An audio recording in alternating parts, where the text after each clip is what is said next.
Un feliz domingo para todos. Gracias por coincidir en esta cita semanal en donde converso y dibujo.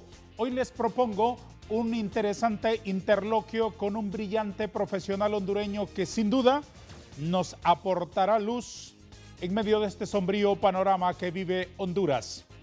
Tengo la dicha de haber logrado que aceptara nuestra invitación y nos visite por fin el distinguido abogado y notario Eduardo Yair López Zúñiga.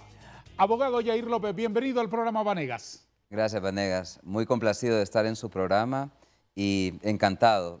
Cuando recibí la invitación de su parte, ni lo dudé dos veces, ¿verdad?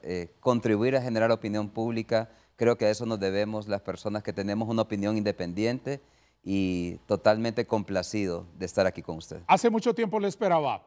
Seguro que su conversación será de mucha contribución para la opinión pública y le pido que contribuya conmigo dándome su mejor sonrisa para una caricatura con la que quiero honrarlo. Así va a ser, no se preocupe.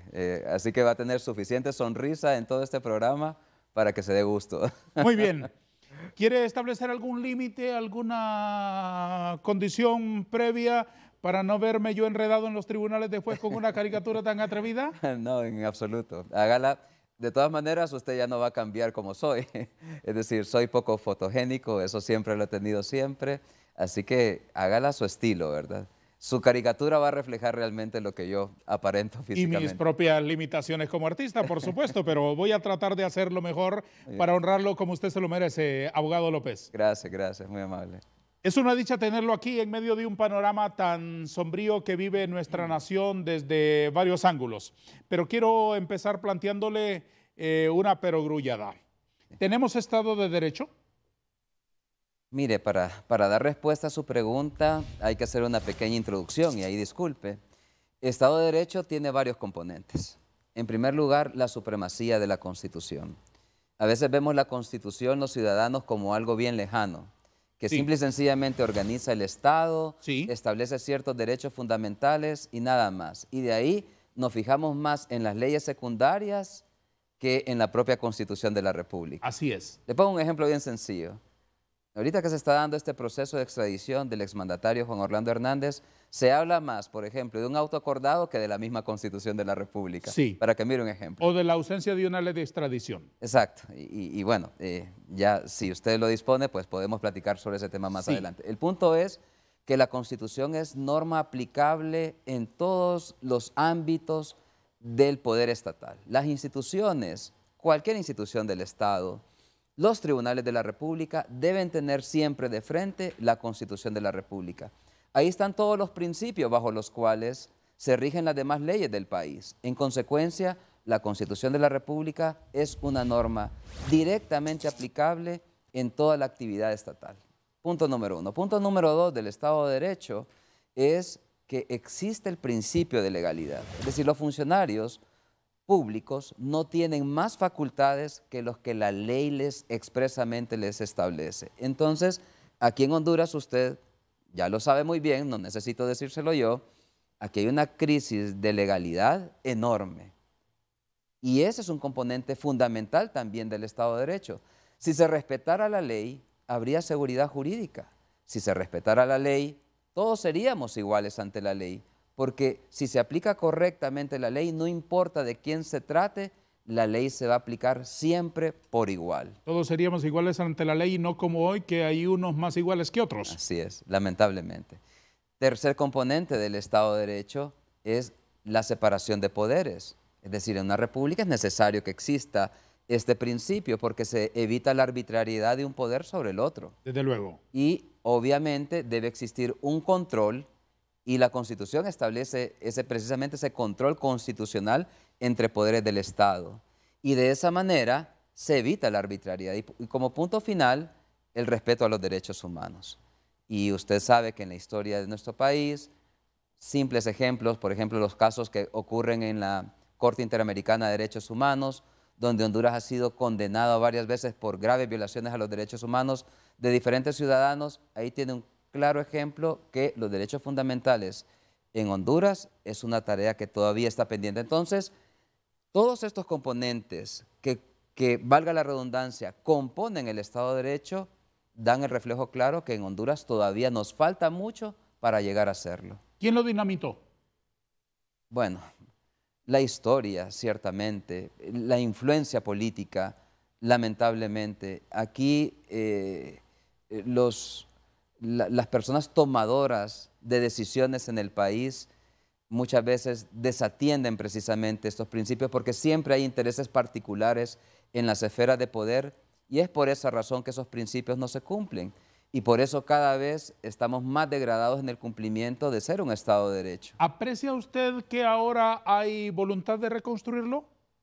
Sí creo, tengo esperanzas, es decir, lejos de estos 12 años que han ocurrido, que han sido oscuros, donde ha habido una concentración del poder, donde la legalidad se ha echado de menos. Mire el proceso de reelección totalmente ilegal, para poner un simple ejemplo. Hay muchos más. La destitución de los magistrados de la Sala de lo Constitucional, de 4 de ellos allá en el año 2012. Es decir, todo esto refleja que en realidad vivimos esa crisis enorme de legalidad y que necesitamos retomar eso. Yo creo que se están dando primeros pasos para sentar las bases, ojalá bajo el compromiso político de los partidos políticos, particularmente, que entiendan que deben deberse al pueblo y no a ellos mismos, que se puede empezar a retomar algunos aspectos importantes del Estado de Derecho. ¿Tienen capacidad de reconstruir el Estado de Derecho los actuales diputados, así tan divertidos como son, con la excepción de 15 de ellos? Va a ser difícil, pero yo creo que las elecciones de noviembre pasado nos dejaron un mensaje bien claro. ¿En qué sentido? Hay un hartazgo de la población respecto a la forma en que se ha llevado la gobernanza en el país. Y yo creo que si los partidos políticos le siguen dando la espalda al pueblo, el pueblo va a seguir castigando. Hoy por hoy, Vanegas, la influencia de las redes sociales, que muchas veces es positiva, otras veces negativa, lo cierto es que la gente está más informada que antes. ¿Y cree que ellos captaron el mensaje? Yo esperaría que algunos sí, y espero, para poner un ejemplo muy sencillo, veo algunas actitudes ahora en los miembros del Partido Nacional, en el Congreso Nacional, que extrañamente están dando la espalda a lo que ellos mismos aprobaron. O sea, yo creo que hay una realidad actual que si no es esta, no habrá otra, donde ellos deben reconocer que el pueblo hoy exige y si le dan la espalda al pueblo, el pueblo puede castigar. ¿A qué se refiere concretamente?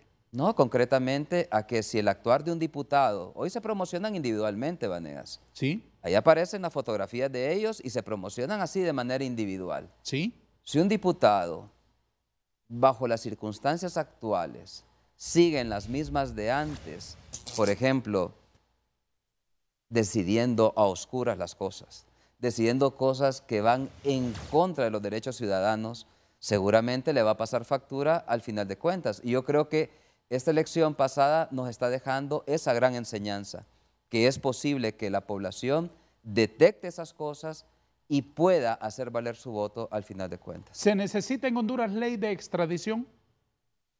Mire, la respuesta concreta a eso es que actualmente no, porque usted mira de que hay un auto acordado que establece principios básicos, que la Corte Suprema de Justicia tiene facultades para la creación de esta regulación secundaria, que así lo ha hecho, y han ocurrido 30 y pico procesos de extradición de personas hondureñas sin ningún problema. ¿Y cuál ha sido la experiencia? ¿Basta el auto acordado? A ver, posiblemente merece alguna mejora. Y si se quiere elevar a una categoría de ley, está bien. O sea, yo no estoy opuesto a que exista una ley de extradición. Si se pueden mejorar algunos principios, pero lo que deben entender los legisladores, si ese es el propósito que se quiere establecer, es que en esta figura jurídica, en esta nueva ley de extradición, lo importante es determinar, número uno, si hay una acusación en el extranjero. Número dos, si es por delitos que la Constitución habilita para que, por ejemplo, un hondureño sea extraditado. Número tres, que haya por lo menos una información suficiente sobre ese respaldo de esa acusación.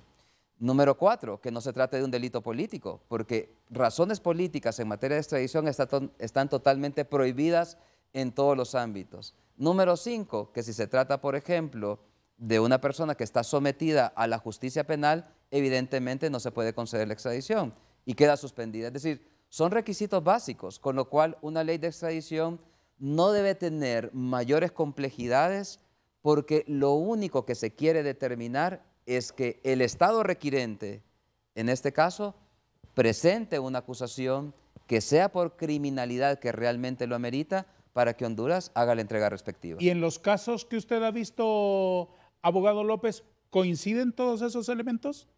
Sí, bueno, por ejemplo, en este que llama poderosamente la atención por la connotación pública que tiene, la del expresidente de la República, esos elementos están totalmente dados. Hay una acusación en un tribunal extranjero por delitos graves, son los mismos delitos que la Constitución habilita para conceder la extradición. No hay un juicio previo al pedido de extradición, no se trata de un delito político, en consecuencia, no hay razones jurídicas para negar la extradición en este caso. ¿Está obligado el Estado a entregar nacionales? A ver, muy buena su pregunta. Es decir, cualquier persona diría, no, debe ser un acto discrecional del Estado, ¿cierto? Porque al final de cuentas es el Estado quien decide entregar a una persona que está en el país con efectos de persecución penal en otro país. Y así lo dice el tratado, taxativamente. Sí, lo que pasa es lo siguiente, Vanegas, que los funcionarios que deciden la extradición, en este caso el Poder Judicial, están sometidos a la ley. Y si se reúnen los requisitos para extraditar a alguien, no es que es una amplia discrecionalidad que puede tener un juez o una corte de apelaciones para decidir o no la extradición.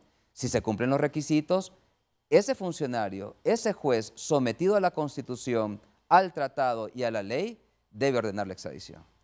¿Cómo ha visto el caso del expresidente Juan Orlando Hernández? Muy triste, en realidad, en todos los aspectos. Yo creo que este caso lo que muestra es que Honduras ha fracasado en sus instituciones, en su sistema de justicia. Un fracaso rotundo, una vergüenza internacional, por supuesto. Imagínese un exmandatario siendo extraditado, una persona que ostentó también el cargo de presidente del Congreso Nacional, o sea, una figura pública, un servidor público en tantos años y que esté afrontando estos graves cargos. Una persona que nos representó por 8 años, 4 años, por supuesto, de manera ilegal, pero al final de cuentas representaba a la nación. Y esto lo que nos muestra, Vanegas, es que nuestras instituciones en el ámbito de criminalidad organizada, en el ámbito de combate a la corrupción, no están preparadas todavía. Es decir, necesitamos lamentablemente, en mi juicio, la ayuda internacional por los momentos para fortalecer estas instituciones y que al final de cuentas se valgan por sí mismas.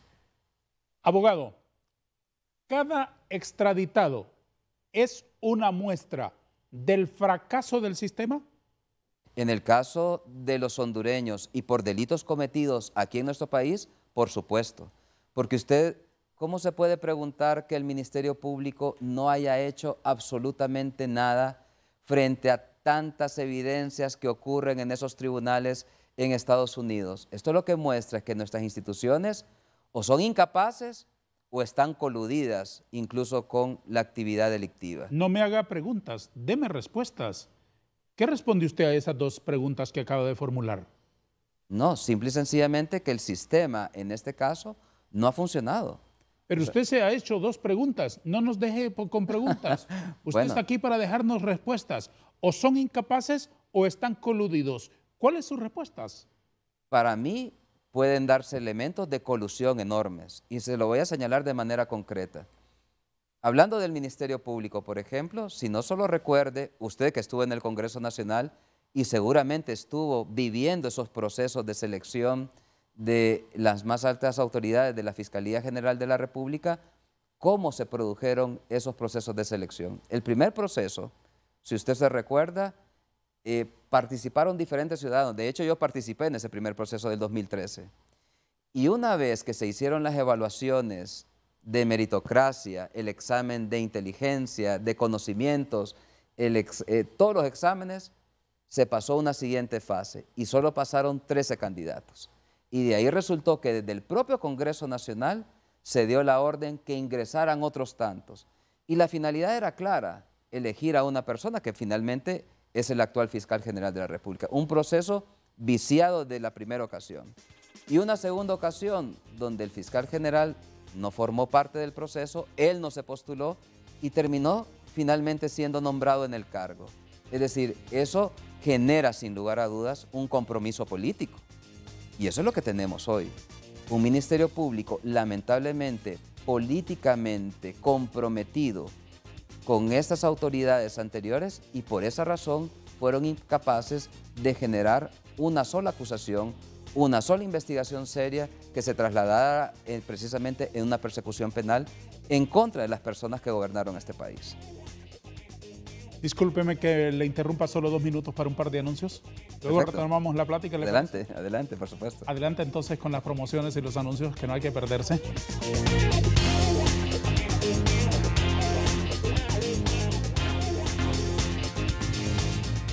Doctor López, usted fue integrante del Ministerio Público, ¿no? Sí, fui fiscal de primera generación en la administración del doctor Ángel Edmundo Orellana. ¿Por qué coincide que siempre a los que me encuentro y me dicen de primera generación lo dicen así como con gran orgullo? Porque el Ministerio Público eso representaba en aquel tiempo. Tenemos que trasladarnos entonces al año 1993, 1994, en donde se vio la necesidad de crear al Ministerio Público. De nuevo, una crisis de violación de derechos humanos en aquel tiempo. Se estableció una comisión ad hoc, no sé si usted recuerda, ¿sí? Y ahí se creó la ley del Ministerio Público. Y no conozco los pormenores bajo los cuales fue electo el doctor Orellana, pero lo que sí conozco es lo que ocurrió a raíz de su elección.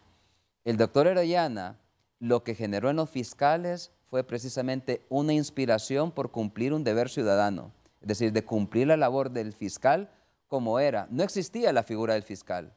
Antes de eso existían fiscales, pero asignados a las cortes. La figura del fiscal a raíz de la creación de la ley del Ministerio Público fue totalmente distinta. ¿Cómo se seleccionaban?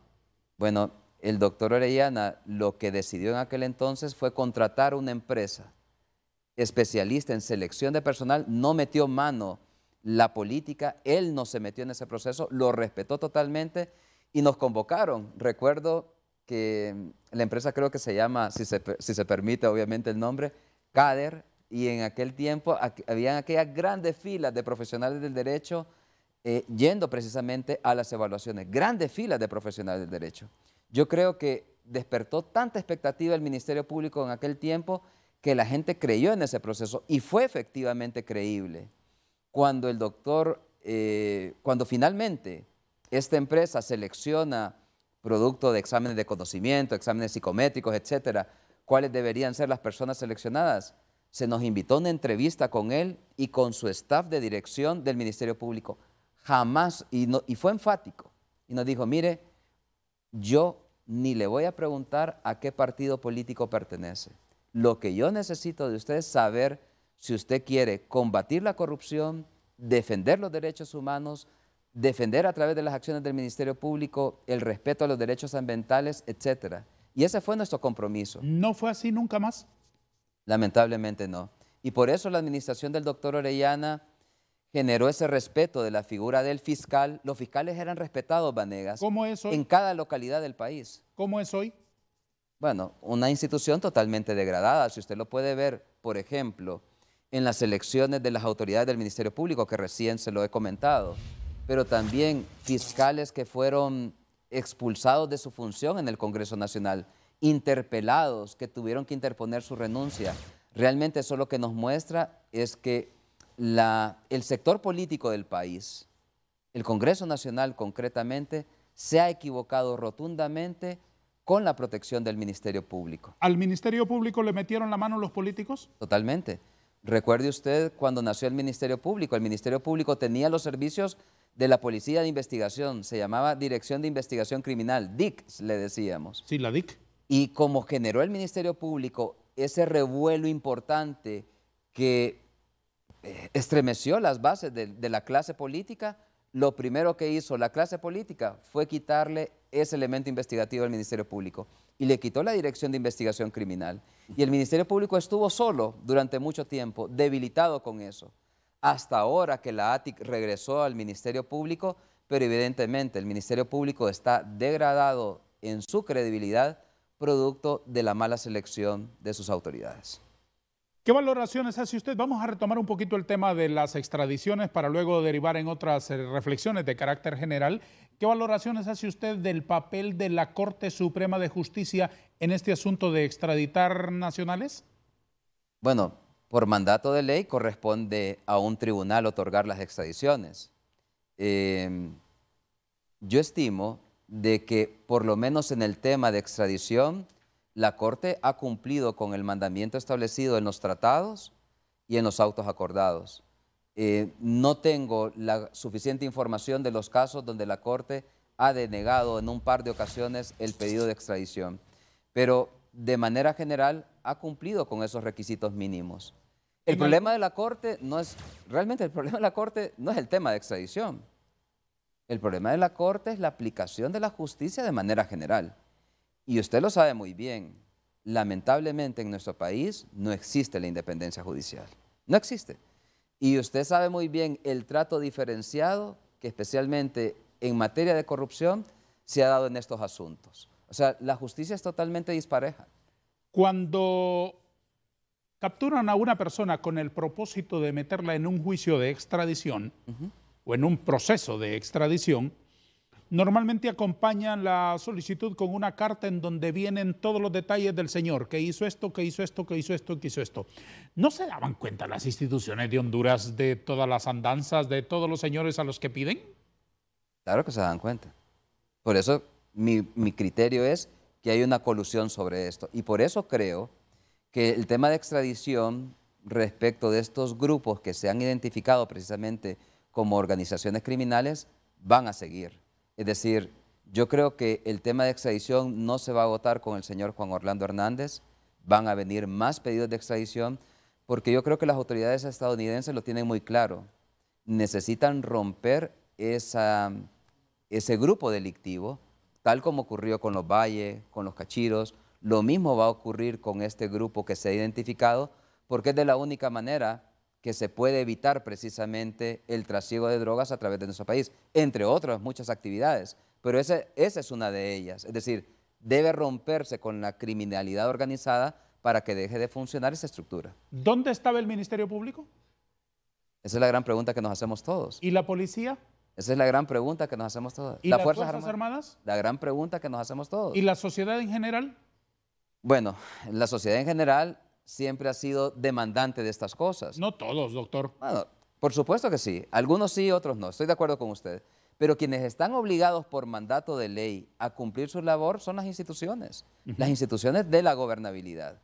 Y en este caso le han dado la espalda al pueblo y por eso es tan importante, Vanegas, de que si este tema de la extradición, de la criminalidad organizada, viene siendo juzgado, qué vergüenza, ¿verdad?, de un país extranjero, que por lo menos por vanidad, los hondureños, las personas que son tomadoras de decisión actualmente, dejemos precisamente que vengan a ayudarnos a nosotros, que nos apoyen en esa lucha contra la criminalidad, contra la corrupción, porque los hondureños, por el amor de Dios, tenemos que hacer algo por este país.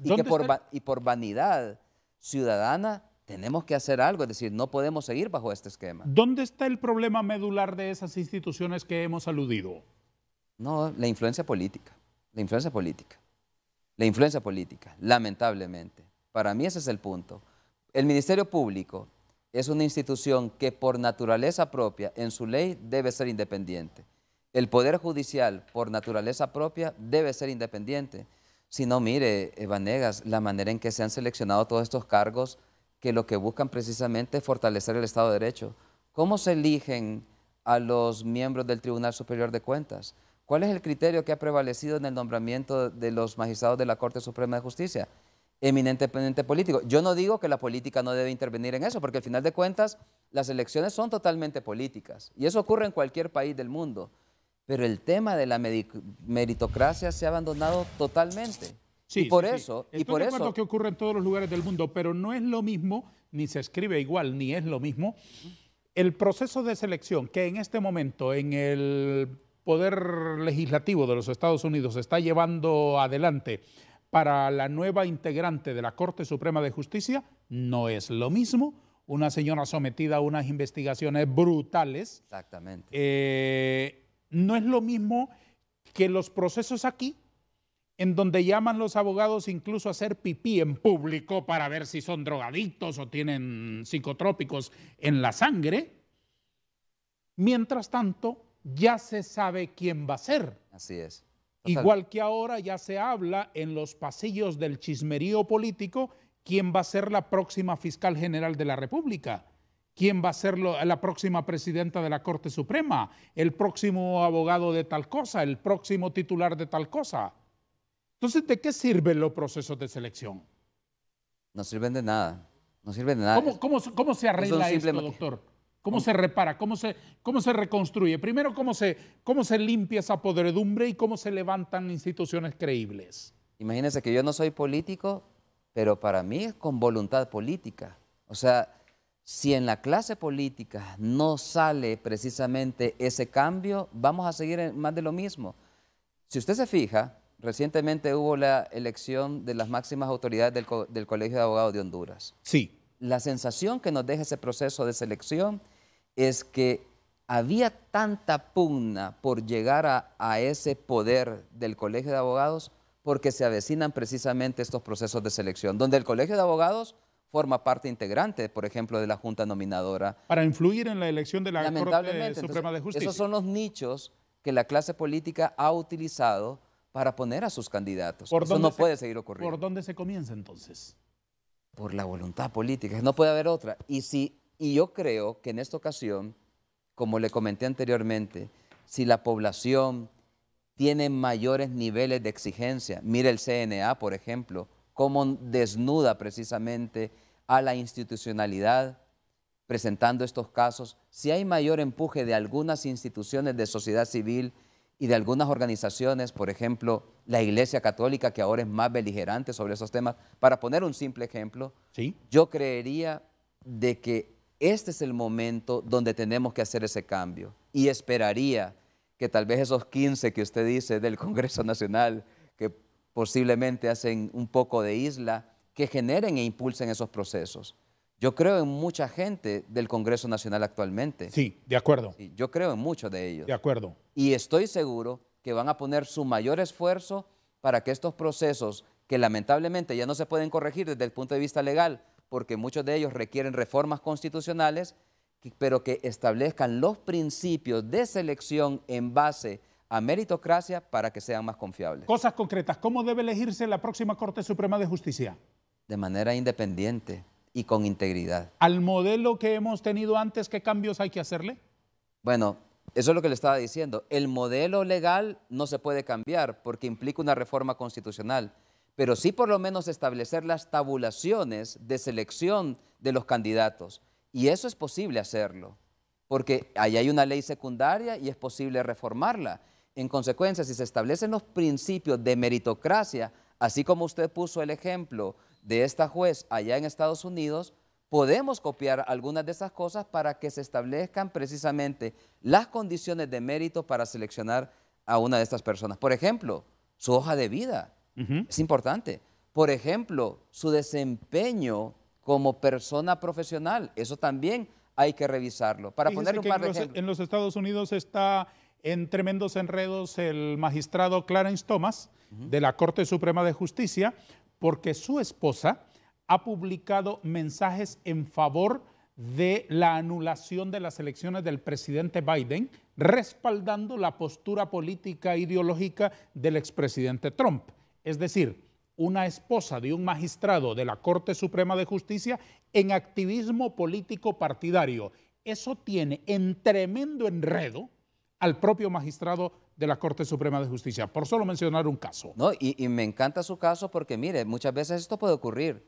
¿Cómo es posible que se elija, por ejemplo, un juez, un magistrado que tiene antecedentes de actos reñidos con la ley, por ejemplo?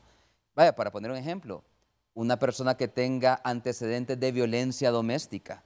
¿Cómo es posible que un magistrado llegue a resolver casos de este tipo teniendo esta conducta? Esas cosas hay que revisarlas, Por eso insistimos, un tema de meritocracia para seleccionar a estos importantes cargos, ya que la ley no se puede corregir, incidir, eso sí, en los criterios de selección para que estos organismos que se encargan de proponer al Congreso Nacional los candidatos se rijan por ellos. Abogado López, una vez superado el asunto del trámite de la extradición, ¿qué le espera a don Juan Orlando Hernández en un tribunal en la capital del mundo? Bueno, lo que le espera es simple y sencillamente el sometimiento a esa autoridad. Él contará con garantías procesales suficientes de defensa para conocer no solamente los hechos, para conocer la evidencia que existe en su contra. En el sistema norteamericano, aunque yo le digo claramente, yo no soy experto en conocer el sistema norteamericano, sería un mentiroso si lo dijera, pero por lo menos he conocido de que hay una etapa procesal donde el imputado puede conocer la evidencia en su contra. Y eso es muy importante porque reflejando esto con los casos hondureños, muchas veces en Honduras esa posibilidad no se da al imputado. Entonces él va a contar con esa posibilidad de conocer la evidencia para preparar su defensa dependiendo la actitud procesal que él decida asumir en este caso, o bien declarándose inocente o bien llegando a un acuerdo con la parte que le acusa. Reserve las otras reflexiones para el siguiente segmento después de la siguiente pausa comercial. Antes solamente sugiérame un color para la corbata en la caricatura. No, esta misma, no se preocupe. Esta misma, yo no tengo una preferencia de color. A mí me gusta el color azul, a veces me gusta el rojo. Este está bien. A mí me gusta a veces el rojo y a veces el rojo también. Yo lo sé, seguramente. Y a veces el blanco. Y otra vez, y de nuevo el rojo. Maravillosos. Una pausa, por favor.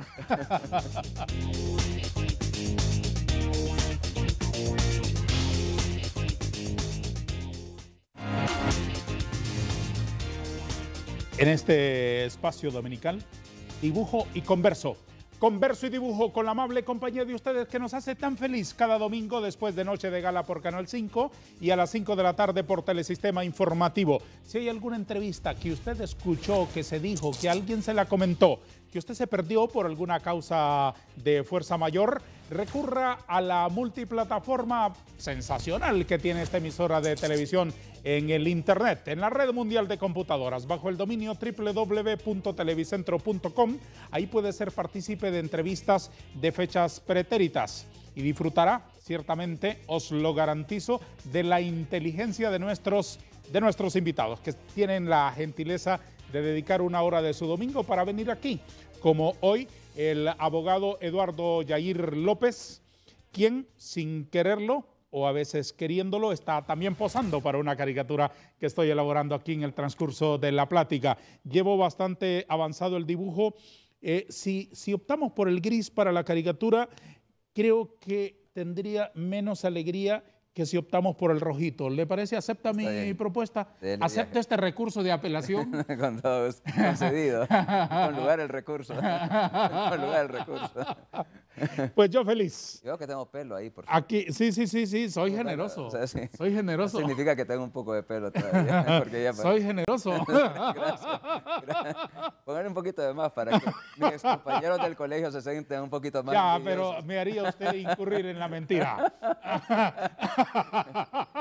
Le cuento una anécdota, por cierto. Sí, a ver. Cuando aparezco a veces en algún medio de comunicación y obviamente a través de un video siempre me critican, pucha, acá te crece más el pelo, ¿cómo haces por el pelo? ¿Qué te pones? Y yo no me pongo nada, ¿verdad? Sí. Entonces, como le digo, si le pone un poquito de pelo para que se sientan un poquito más Por supuesto, vamos a combatir. Eso se llama bullying. Esos compañeros nunca faltan. No, pero regales un espejo. Sí. No, y les he saludado siempre. Por cierto, les mando un cariñoso saludo. Ya, por supuesto. Saludo a todos. Abogado Yair López, el expresidente Hernández va a presentarse ante una batería de fiscales que gozan de mucho prestigio y parece que no pierden una. Sí. ¿De qué lo acusan? Bueno, lo acusan de cargos gravísimos. En primer lugar, de una conspiración para el trasiego de drogas a Estados Unidos. Ajá. También por 2 delitos que tienen que ver con una conspiración para el empleo o utilización de armas de alto calibre y un tercer cargo, una conspiración para facilitar que terceros utilicen armas de alto calibre y utilizarlas en el tráfico de drogas en Estados Unidos. ¿Cómo se comete el ilícito de la conspiración? Bueno, excelente pregunta. Me encanta su pregunta porque a veces la gente se confunde un poco con eso. Conspirar, que es una figura que existe también aquí en Honduras, en nuestro Código Penal, es que dos o más personas se pongan de acuerdo para cometer un delito. Mucho se ha criticado en estos procesos que los testigos que comparecen son criminales confesos, ese es el término que se ha utilizado. Sí. Y si la conspiración es eso, que varias personas nos pusimos de acuerdo para cometer un acto delictivo, que basta, el delito se agota hasta ahí, Vanegas. Sí. Es decir, no es necesario cometer el delito. La conspiración es basta y es punible en ponernos de acuerdo. Si quien nos acusa, por ejemplo, el Ministerio Público, tiene pruebas suficientes de ese acuerdo... No, diga mejor quién los acusa a ellos, no diga nos acusa porque nosotros no nos pongamos de ejemplo en esas boberías. Bueno, está bien. Si el Ministerio Público tiene suficiente información de ese acuerdo, la conspiración está totalmente perfeccionada. Entonces, ¿qué pasa? En esos casos y en esos juicios, ¿quién deben ser los testigos? Las personas que participaron del acuerdo. No esperemos que sean otros. Por eso... a mí me causa tal vez un poquito de gracia la crítica que se ha hecho a la calidad de testigos que desfilan en estos juicios. Y deben ser ellos, o sea, personas que directamente participaron en los actos colusorios para cometer una actividad delictiva. ¿Se presentan evidencias o se fundamenta un juicio en testimonios? Bueno, mire, lo que sí es cierto es que el Departamento de Justicia de Estados Unidos tiene herramientas potentísimas para tener evidencias. Estamos hablando del país más poderoso del mundo, el país donde respeta la independencia judicial, donde el Ministerio Público obtiene, y como usted bien lo dijo, un récord impresionante a nivel de las condenas que obtiene, y donde incluso solo el 5% de los procesos penales en Estados Unidos, solo el 5% llegan a juicio. ¿Qué significa eso? El resto, el 95%, el Ministerio Público lo resuelve con la persona imputada. Es decir, tiene evidencia suficiente para que el imputado llegue a una negociación o un acuerdo con el Ministerio Público. Entonces, ¿y eso cómo funciona? Entonces, solo para terminar su pregunta, perdone, por supuesto que deben tener una rica información probatoria para estos casos. ¿Y eso cómo funciona? Lo del acuerdo para declarar culpabilidad prejudicialmente. ¿Cómo funciona eso? No, como un simple acuerdo, es decir, debe existir una iniciativa, obviamente, de la persona acusada, porque si usted sabe que cometió un hecho, Vanegas... A mí no me ponga de ejemplo. Pongamos un ejemplo que yo le voy a mencionar. Por ejemplo, fue clásico lo de Michael Jackson, por ejemplo, en tema de abuso, en el asunto de abuso contra menores. Sí. Hubo un acuerdo con los fiscales y aquello no llegó al estrado judicial. Sí. ¿Cómo funciona ahí? El representante del imputado habla con el Ministerio Público y le dice, mire, vamos a acordar que sí se cometió tal infracción a la ley. Claro, porque si la persona acusada sabe que cometió el hecho criminal, ¿sí? Lo mejor es llegar a un acuerdo con la otra parte. Si tienen toda la evidencia que demuestra que la persona va a ser declarada culpable, lo mejor es llegar a un acuerdo de negociación con el Ministerio Público para obtener algún beneficio. ¿Qué gana? ¿Qué gana quien se declara culpable con los fiscales? En muchos casos, reducción de penas. En muchos casos, reducción de penas. Porque, claro, si usted está cediendo su derecho de defensa, no me voy a ir a defender diciendo que soy inocente, y la persona renuncia a ese derecho de defensa, entonces tiene que obtener algún beneficio. ¿Y a cambio de qué? En base a reducción de penas se le pueden eliminar algunos... No, digo, de la otra parte, ¿qué reciben los fiscales? Bueno, que sin mayor esfuerzo obtienen una condena. Por supuesto que ese es el beneficio. ¿Información de otros? Claro, en este caso sí. Hablando de temas de criminalidad organizada, por supuesto que sí. Tenga la seguridad de que en estos casos, y bueno, y volviendo al caso del señor Juan Orlando Hernández, seguramente si él decidiera llegar a un acuerdo con ellos, los fiscales van a requerir información, porque al final de cuentas lo que andan buscando es destruir esta estructura criminal. Y en consecuencia, para ello es fundamental tener información de terceros que hubieran participado en estas actividades delictivas. ¿Qué cree usted que ocurra? Bueno, siguiendo el discurso del exmandatario, él va a declararse inocente seguramente.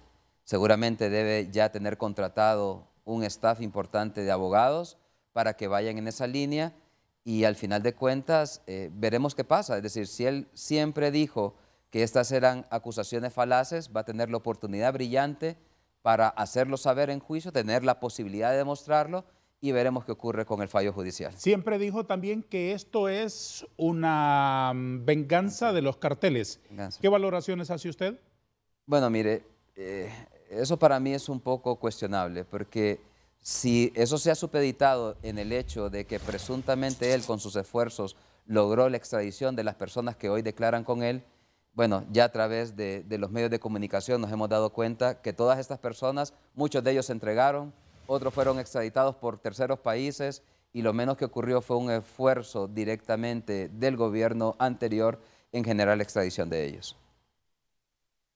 Don Juan Orlando Hernández es uno de esos típicos imputados que ya está condenado antes de ir a juicio.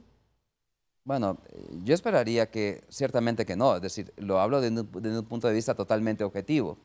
Es decir, más allá de las impresiones que yo tenga sobre su gestión de gobierno y como abogado incluso, que los abogados debemos cumplir la legalidad y defender la legalidad, cosa que lamentablemente no ha ocurrido en él. No, yo creería que no, es decir, él debe contar con suficientes garantías, las va a hacer valer, va a conocer la prueba y ojalá que tenga el consejo sano de que si esas pruebas son contundentes, que decida cuál va a ser su actitud procesal. Porque yo creo que perdería demasiado esfuerzo en defenderse sobre evidencias que fueran contundentes. ¿Cree usted que también en el futuro veamos desfile de otros que se dicen? Yo creo que sí. Y vuelvo a insistir en el punto. Creo que la intención del gobierno de Estados Unidos es destruir estas estructuras criminales.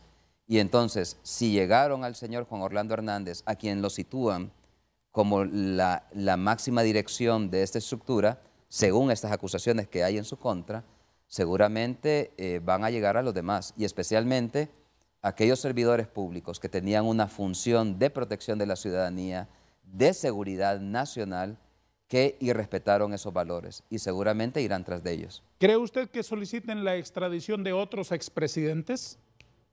Es posible, pero le puedo decir algo. Hasta el momento no ha ocurrido y eso a mí me llama poderosamente la atención. Con el señor Juan Orlando Hernández no esperaron, bueno, la acusación se presentó el propio día que él entregó el poder.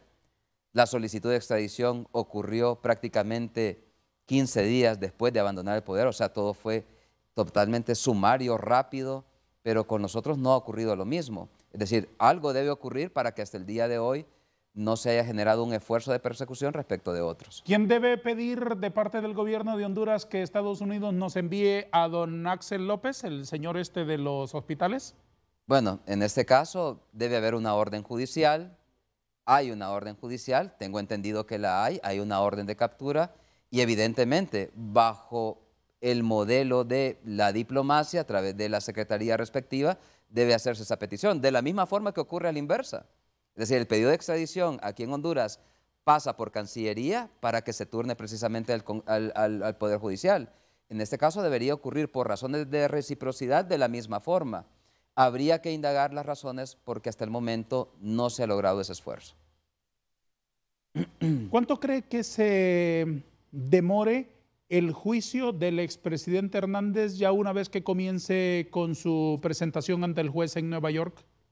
Tomando la medición del caso de su hermano, Tony Hernández, yo creo que una vez que se ha presentado ante el tribunal y que le requieran a él de cómo se declara, es decir, si inocente o culpable, porque eso ocurre ante el estrado judicial, yo creería que tomará como un año, o sea, tomando básicamente los mismos tiempos que tomó el caso de su hermano para llegar a un fallo. ¿Es vinculante que una persona que se presente ante los fiscales acepte su culpabilidad si antes dijo que no? Bueno, eso es posible, claro que es posible. O sea, usted puede tener una actitud respecto, una persona puede tener una actitud... A mí no me siga mencionando. Ya me corrigió, sí. Una persona puede tener una actitud respecto de su situación procesal previo a ser sometido ha habido casos, a un proceso. ¿No? Sí, una persona puede decir yo soy inocente. Y mantenerse en eso durante un periodo. Pero si al final de cuentas usted se da cuenta que las pruebas que existen son enormes en contra de esta persona, esa persona puede cambiar de actitud procesal, por supuesto. ¿Y eso qué efectos tiene ante los fiscales? Muy bien.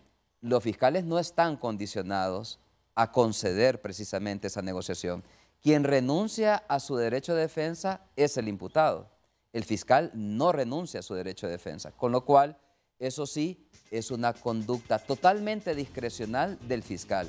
Un fiscal puede decir, por razones de institucionalidad misma, si conviene llevar este caso a juicio o no, y el fiscal resuelve según la conveniencia.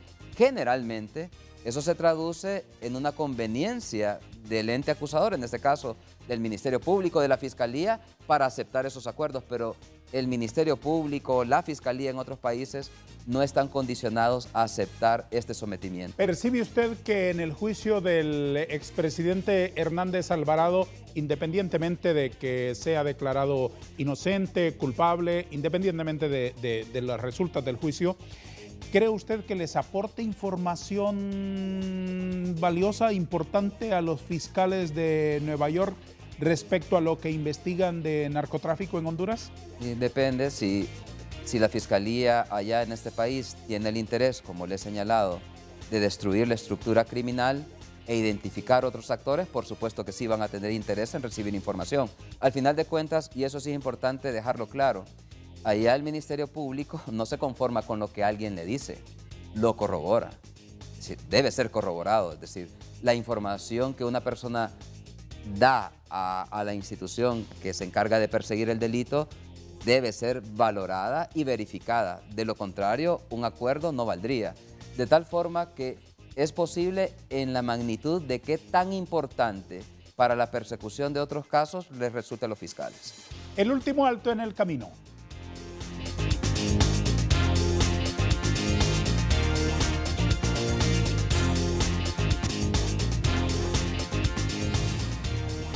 Abogado Eduardo Yair López. Su nombre, Eduardo, es el menos conocido, ¿no? Sí, todo el mundo me conoce por Yair. En el foro. Muy bien. Yayo me dice la gente cercana. Ya, sí. Muy bien. Ahí en el bufete solo Yayo me dice. Ya. Yayo. Usted llevó entre los casos más sonados de su oficina la defensa del muchacho Kevin Solórzano, ¿no? Sí. ¿Puedo decirlo aquí en público? Honradamente llevamos ese caso, sí. ¿Qué puede contarnos a Honduras de ese caso? Bueno, que ese es el simple reflejo, Vanegas, de lo endeble que es el sistema de justicia penal.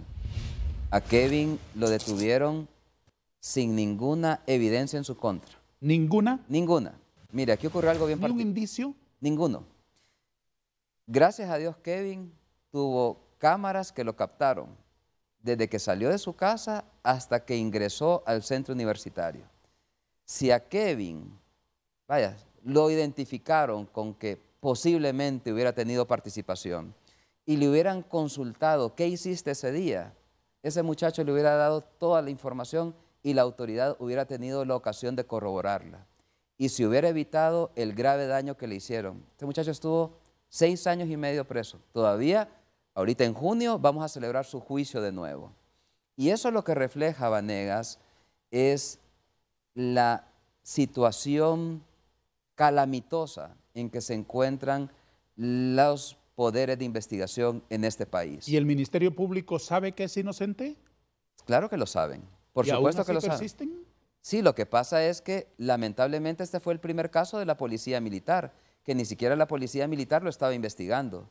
Lo está investigando la Policía de Investigación, la DPI actualmente, y de manera sorpresiva intervino Policía Militar, encontrando un chivo expiatorio ahí, llevándolo ante la detención de un juez que avaló eso, y de ahí la grave violación de sus derechos. Entonces no se puede imaginar los grandes obstáculos que nosotros hemos tenido con este caso. Pero al final de cuentas la verdad resplandece. ¿Qué espera que ocurra ahora en junio? Que lo van a absolver. Hay una gran enseñanza de este caso, y es la sentencia que dictó primero la Sala de lo Penal de la Corte Suprema de Justicia a través de sus magistrados y finalmente el Pleno de Magistrados de la Corte Suprema de Justicia, donde establecen las graves deficiencias que hubo en esta investigación, la grave violación de sus derechos. Mire, estas sentencias dan un ejemplo claro de cómo el derecho de Estado inocente es violentado por parte del Estado. Y esa va a ser la enseñanza que el Tribunal de Sentencia va a tener que seguir en este caso. ¿Quién le va a resarcir los daños a ese muchacho? No sé quién, porque la familia no tiene jamás ese interés. Ana Betty, lo que siempre quiso su mamá es que su hijo regresara a su casa. Y no tienen ningún resquemor, no tienen ninguna sed siquiera de venganza o resentimiento. Ellos lo que quieren es que Kevin continúe con su vida. Que por cierto, la universidad le concedió una beca, está estudiando y esperamos que sea un profesional de bien para este país. Y que sea un ejemplo, Vanegas, de lo que no debe ocurrir con nuestra juventud. Nosotros en nuestra oficina hemos tenido con la abogada Celeste, hemos tenido diferentes casos donde está el mismo patrón. Hace poco tuvimos uno en Santa Bárbara. Salúdeme a la abogada Celeste, por Con favor. todo gusto, yo le digo. Gran profesional, sí. Una mujer brillante, valiosa, valiosa. Definitivamente. Démele un saludo cariñoso, por favor. Y es un ejemplo para mí, lo digo con humildad, para seguir en mi actividad profesional. Así es. Yo soy seguro que ambos aprendemos recíprocamente y por eso nos hemos perfilado de esta forma, pero eso es lo que ocurre en nuestro país.